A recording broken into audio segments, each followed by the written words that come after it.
નમસ્કાર, હું Gautamsinh Sudan checkpost લાઈવમાં આપનું સ્વાગત કરું છું. દર્શક મિત્રો, આપ આ જે વિડીયો જોઈ રહ્યા છો, જે દ્રશ્ય જોઈ રહ્યા છો, તે છે કાપડિયાળી ગામ, તાલુકો બરવાળા, જિલ્લો બોટાદ, ગુજરાત રાજ્ય. એક યોગેશ જાબુકિયા નામના એક સોશિયલ વર્કરે મને ત્યાંથી આ વિડીયો મને મળ્યો છે એ જગ્યાએથી, અને એવું દેખાય છે કે આ જે નહેર છે એ બિલકુલ સુકાઈ ગયેલી છે, નાની નહેર છે. હવે ખેડૂતના હૃદયમાં શું થતું હશે ત્યાં આગળ, એ તો એમને જ ખબર પડે કે જ્યારે ધરતી માતા તરસી હોય, ભૂખી હોય, તો પુત્રના હૃદય ઉપર કેવો વજ્રઘાત થાય છે. તે વજ્રઘાત માત્ર અને માત્ર ખેડૂત જ સમજી શકે, બીજું કોઈ જ ના સમજી શકે.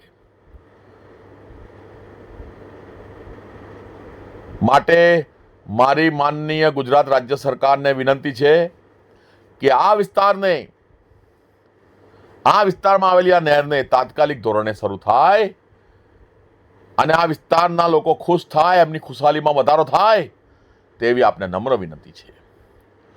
આમ આદમી પાર્ટીના કાર્યકર તરીકે પણ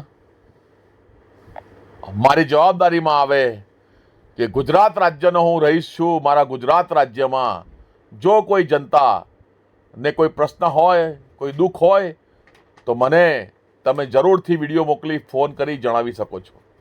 મારાથી બનતા પ્રયત્નો હું કરીશ.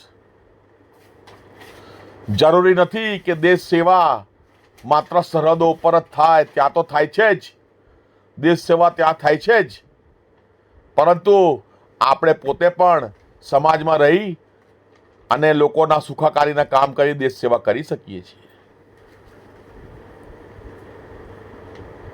એટલા માટે મારી વિનંતી છે કે બોટાદ જિલ્લાના તમામ ખેડૂતો આપના પ્રશ્નોને અમો પાસે મોકલો. હું આપનો ભાઈ, આપનો દીકરો બની મારાથી બનતા પ્રયત્નો કરીશ, એ હું આપને વચન આપું છું. હું એક મીડિયા પર્સન તો છું જ, પણ સાથે સાથે આમ આદમી પાર્ટીમાં કાર્યકર છું. હું નડિયાદ રહું છું. કોઈ પણ પ્રશ્ન હોય તો આપ મારા મોબાઈલ નંબર ઉપર પ્રશ્ન કરી શકો છો, પૂછી શકો છો. આપના વિસ્તારના વિડીયો પણ મોકલી શકો છો. જરૂરથી મોકલજો, જેથી કરીને તમારા પ્રશ્નોને યોગ્ય ન્યાય મળે. જય હિન્દ, જય ભારત.